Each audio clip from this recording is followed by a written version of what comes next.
Hello viewers, welcome to Yadov's English class where English is made easier for you. টেন্সের উপরে তোমরা আমার class ইতিমধ্যে দেখে নিয়েছো। টেন্স অর্থাৎ টাইম অফ ভার্ব, কোনো একটি কাজ কখন সম্পন্ন হয়েছে, কোন সময়ে, এই সময়টা প্রকাশ করে ভার্ব।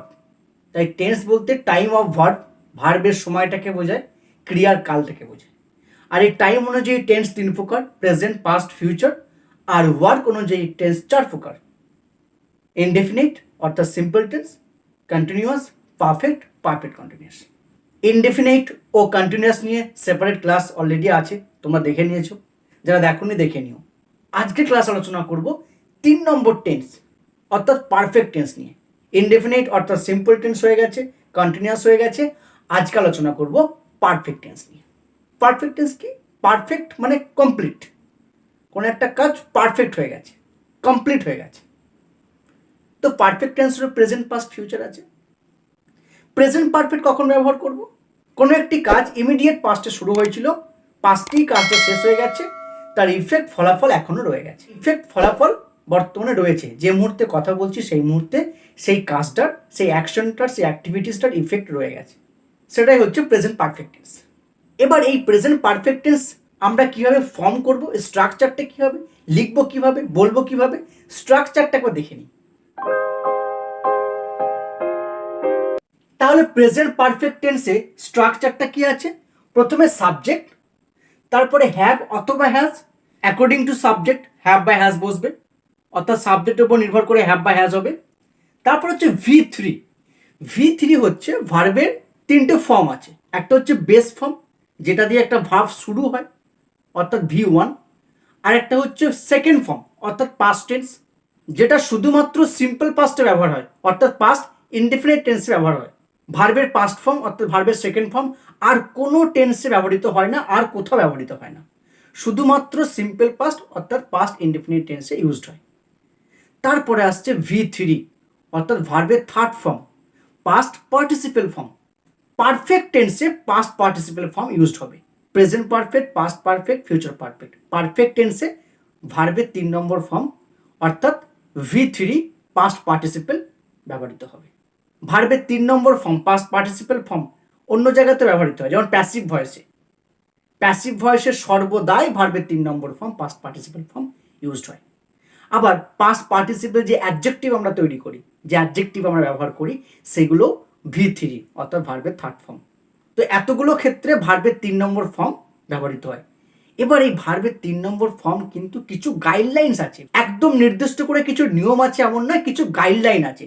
সেই গাইডলাইন অনুযায়ী বলা ভালো একরকম মুখস্থ করি, তোমাদেরকে সেই ভার্বের 3টে ফর্ম সবসময় মনে রাখতে হবে।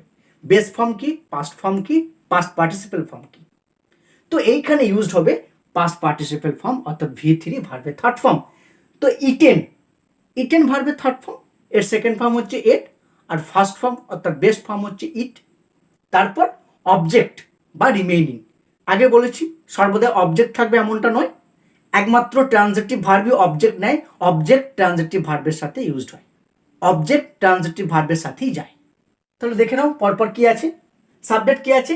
হি, সি, ইট প্লাস এনি সিঙ্গুলার নাউন, অর্থাৎ হি, সি, ইট, দিস, দ্যাট বা যে কোনো সিঙ্গুলার নাউন থাকলে তারপরে হ্যাজ বসবে।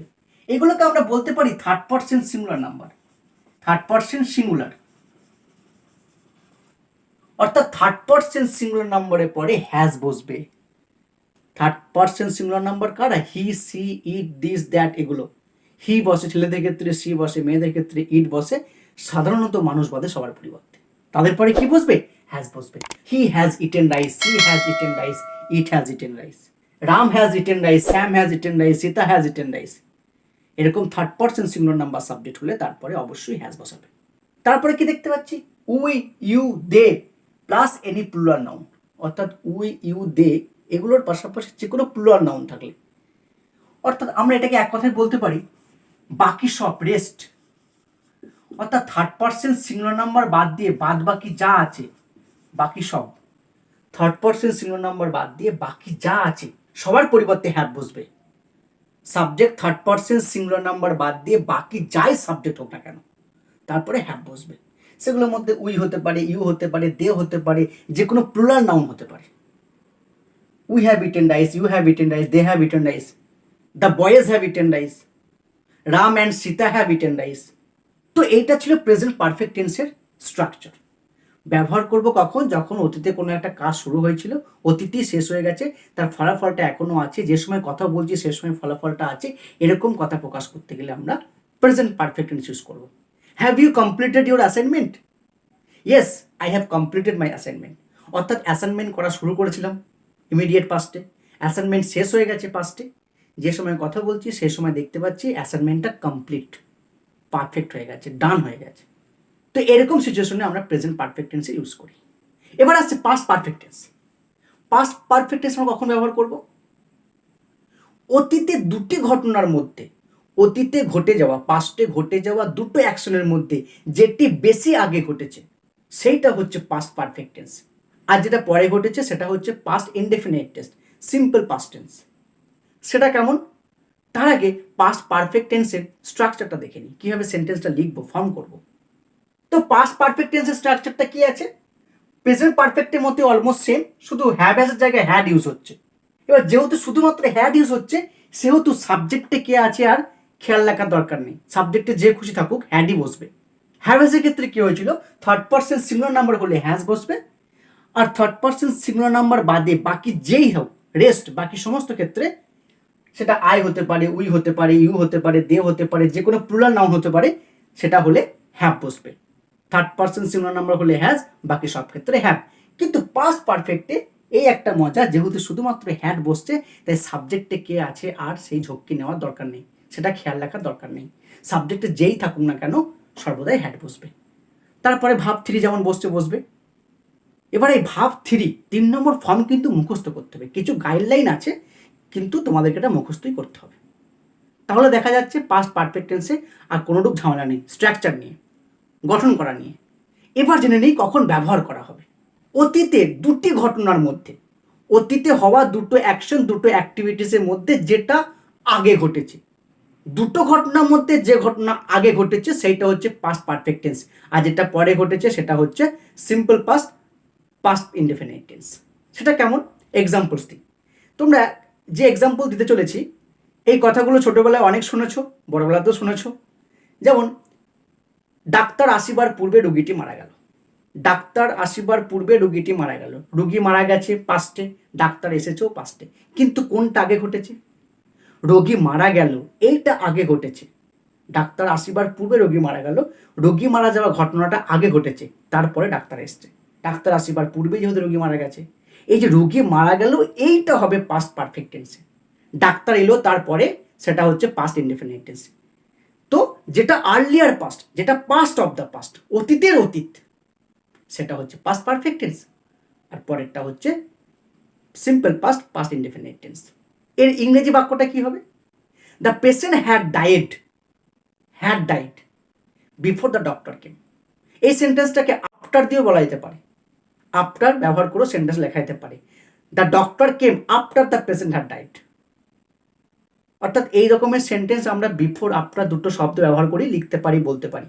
The patient had died before the doctor came, the doctor came after the patient had died. কিন্তু খেয়াল রাখতে হবে যেটা আগে ঘটেছে সেটা পাস্ট পারফেক্ট লেখা হলো কি না। আর একটা এক্সাম্পল, স্টেশনে পৌঁছবার পূর্বেই ট্রেন ছেড়ে দিল। স্টেশনে পৌঁছবার পূর্বে ট্রেন ছেড়ে দিল, দুটোই পাস্ট। আর্লিয়ার পাস্ট কোনটা? পাস্ট অফ দ্য পাস্ট কোনটা? ট্রেন ছেড়ে দেওয়াটা।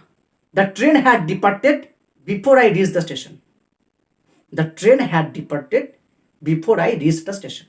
আফটার দিয়ে বলা যেতে পারে, I reach the station after the train had departed. তো আফটার বিফোর ইউজ করে আমরা এই সেন্টেন্সগুলো লিখতে পারি। খেয়াল রাখবে যেটা আগে ঘটেছে, যেটা অতীতের অতীত, past of the past, earlier past, সেটা হবে পাস্ট পারফেক্ট টেন্স, আর যেটা পরে ঘটেছে সেটা হচ্ছে পাস্ট ইনডেফিনিট টেন্স। তবে আমরা সাধারণত কথা বলার সময় স্পোকেন ইংলিশে খুব বেশি পাস্ট পারফেক্ট টেন্সে ব্যবহার করি না। কোনো একটি কাজকে খুব প্রিসিয়াসলি বোঝাতে গেলে, তার টাইম ওয়ার্কটা বোঝাতে গেলে আমরা পাস্ট পারফেক্ট টেন্স ব্যবহার করি। সাধারণত কথা বলার সময় আমরা অতীতের কথা বলতে গেলে পাস্ট ইনডেফিনিট টেন্স ব্যবহার করি। কিন্তু এটা মনে রাখবে, অতীতে দুটি ঘটনার মধ্যে যে অ্যাকশনটি, যে অ্যাক্টিভিটিসটি আগে ঘটেছিল সেটা হচ্ছে পাস্ট পারফেক্ট, আর যেটা পরে ঘটেছিল সেটা হচ্ছে পাস্ট ইনডেফিনিট টেন্স।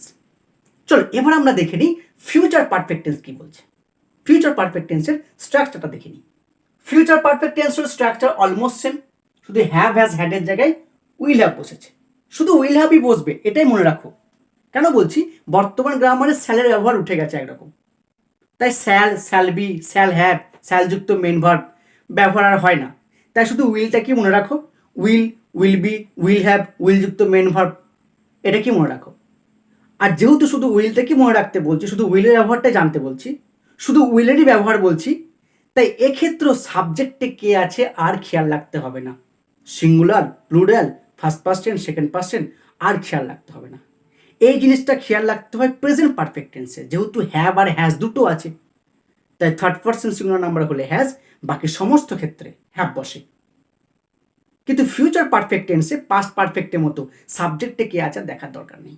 এবার কখন ফিউচার পারফেক্ট ব্যবহার করব, কোনো একটা টেন্স কখন ব্যবহার করি, তার অ্যাপ্লিকেশনটা কি, এটা জানা সব থেকে বেশি জরুরি। তারপরে সেটা ফরমেশন করব। ফিউচার পারফেক্ট টেন্স আমরা ইউজ করব আগামীকাল, আগামী দিনের কোনো একটা সময় উল্লেখ করে যখন একটা কাজ কমপ্লিট হয়ে গিয়ে থাকবে বলতে চাইছি, কোনো একটা কাজ সম্পন্ন হয়ে গিয়ে থাকবে। I will have completed my assignment by tomorrow evening, অর্থাৎ আগামীকালের সন্ধ্যার মধ্যে আমার অ্যাসাইনমেন্টটা কমপ্লিট হয়ে গিয়ে থাকবে, সম্পন্ন হয়ে যাবে, কাজটা কমপ্লিট হয়ে যাবে। আগামীকাল সন্ধ্যার মধ্যে কাজটা কমপ্লিট হয়ে যাবে, ডান হয়ে যাবে, পারফেক্ট হয়ে যাবে। I will have learn English grammar by the end of 2021, 2021-এর শেষের মধ্যেই আমি ইংরেজি গ্রামার শিখে গিয়ে থাকবো। He will have submitted the report by next week, আগামী সপ্তাহের মধ্যে সে রিপোর্টটি জমা দিয়ে থাকবে, অর্থাৎ জমা দেওয়ার কাজটা কিন্তু কমপ্লিট হয়ে যাবে আগামী সপ্তাহের মধ্যে। এবার এই সমস্ত ক্ষেত্রে ফিউচার ইনডিফিনিট টেন্স ইউজ করা যায় কি? হ্যাঁ, যেতে পারে, ফিউচার ইনডিফিনিট টেন্স আমরা বলতে পারি, কিন্তু একটু মানের পার্থক্য হবে। আমি বলছি I will have learn English by the end of 2021, এটা মানে হচ্ছে ইংরেজি শেখা শুরু হয়ে গেছে, ইংরেজি শেখা আমি শুরু করে দিয়েছি, যেটা 2021-এর মধ্যে শেষ হয়ে যাবে, অর্থাৎ আমি শিখে গিয়ে থাকবো, কাজটা কিন্তু অলরেডি শুরু হয়ে গেছে। কিন্তু আমি যদি বলি I will learn English grammar by the end of 2021, এটা মানে কি 2021-এর শেষের মধ্যে আমি ইংরেজি গ্রামার শিখবো, কাজটা এখনো শুরু হয়নি, কাজটা তখনই শুরু হবে, তো পার্থক্য আছে। I will complete my assignment by tomorrow evening, আগামীকাল সন্ধ্যার মধ্যে আমার অ্যাসাইনমেন্ট কমপ্লিট করব। কিন্তু আমি যদি বলি I will have completed my assignment by tomorrow evening, অর্থাৎ কাজটা কিন্তু আগামীকাল সন্ধ্যার মধ্যে হয়ে গিয়ে থাকবে, কাজটা কমপ্লিট হয়ে গিয়ে থাকবে, সেই সার্টেনিটিটা আছে, কাজটা কমপ্লিট হয়ে গিয়ে থাকবে, একটা সার্টেনিটি প্রকাশ করছে। তাহলে দেখতে পাচ্ছ ফিউচার ইনডিফিনিট টেন্স ইউজ করা যেতেই পারে, কিন্তু পার্থক্য কিন্তু থাকছে। তাই এই ধরনের বিষয় নিয়ে কথা বলতে গেলে মূলত স্পোকেন ইংলিশে আমরা ফিউচার ইনডিফিনিট টেন্স ইউজ করতে পারি, কিন্তু দেখো একটা পার্থক্য আছে। যখন ফিউচারে কোনো একটা টাইমকে উল্লেখ করে কোনো একটা কাজ বলছো কমপ্লিট হয়ে গিয়ে থাকবে, সম্পন্ন হয়ে যাবে, কাজটা শুরু হয়েছে সেই সময়ের মধ্যে সম্পন্ন হয়ে যাবে, তখন সেটা ফিউচার পারফেক্ট। আর ফিউচার ইনডিফিনিটটা কি, কাজটা শুরু হবে, শুরু হয়নি, তখন শুরু হবে। আবার এই পারফেক্ট টেন্সের নেগেটিভ ইন্টারোগেটিভ করা খুব সহজ। নেগেটিভ করতে হলে কী করতে হবে, হ্যাভ, হ্যাজ, হ্যাড, উইল হ্যাভের পরে নট যোগ করতে হবে, হ্যাভ, হ্যাজ, হ্যাডের পরে নট যুক্ত হবে, আর উইল হ্যাভের ক্ষেত্রে উইল আর হ্যাভের মাঝখানে নট যোগ করতে হবে, will not have, I will not have done this. আবার ইন্টারোগেটিভ করতে গেলে এই হ্যাভ, হ্যাজ, হ্যাড, উইল হ্যাভকে সেন্টেন্সের প্রথমে লিখতে হবে, have I eaten rice, have I not eaten rice. কিন্তু উইল হ্যাভের ক্ষেত্রে শুধু উইলটাকে ফ্রন্টে বসাতে হবে, হ্যাভটা সেন্টেন্সের মাঝখানেই থাকবে, শুধুমাত্র উইলটাকে সেন্টেন্সের প্রথমে বসাবে ইন্টারোগেটিভ করার জন্য। আবার নেগেটিভ করার সময় উইল ইউ নট হ্যাভ, শুধুমাত্র উইলটা সেন্টেন্সে প্রথমে থাকবে। কিন্তু উইল নটকে একসাথে লিখলে ওন্ট হয়, আমরা জানি উইল নট একসাথে লিখলে ওন্ট হয়, কিন্তু ওন্ট লিখলে আবার ওন্ট সেন্টেন্সে প্রথমে ইউজ করা যাবে। হ্যাভ, হ্যাজ, হ্যাডের ক্ষেত্রেও তাই, have I not eaten rice, তো হ্যাভ আর নট আলাদা জায়গায় আছে, কিন্তু যদি হ্যাভ আর নটকে একসাথে লেখা হয়, কন্ট্যাক্টেড ফর্মে লেখা হয়, haven't I eaten rice, hadn't he scene it before, যখন কন্ট্যাক্টেড ফর্মে লেখা হয় তখন পুরোটা সেন্টেন্সে প্রথমে লেখা যায়, কিন্তু সেপারেট লিখলে নট সেন্টেন্সের মাঝে থাকবে, অক্সিলারি ভার্ব সেন্টেন্সে প্রথমে থাকবে। প্রেজেন্ট, পাস্ট, ফিউচারে কীভাবে নেগেটিভ ইন্টারোগেটিভ হচ্ছে এবং তার বাংলাটা কী হচ্ছে পুরোটা একবার দেখে নাও। এবার ইন আ নাটসেল পুরো টেন্সটা দেখে নিই। প্রেজেন্ট পারফেক্ট টেন্স ইমিডিয়েট পাস্টে শুরু হয়েছে, পাস্টটি কাজ শেষ হয়ে গেছে, তার ফলাফল ইফেক্টটা রয়ে গেছে যে সময় কথা বলছি, হ্যাভ হ্যাজ ইউজ করতে হবে, ভার্বের 3 নম্বর ফর্ম বসবে। পাস্ট পারফেক্ট অতীতের দুটি ঘটনার মধ্যে যেটি earlier past, past of the past, সেটা পাস্ট পারফেক্ট টেন্সে বসবে, হ্যাড বসবে, ভার্বের 3 নম্বর ফর্ম বসবে।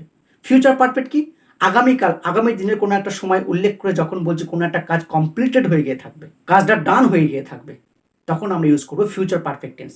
উইল হ্যাভ প্লাস ভার্বের 3 নম্বর ফর্ম। তার মানে দেখতে পাচ্ছ পারফেক্ট টেন্স মানেই কিন্তু ভার্বের 3 নম্বর ফর্ম।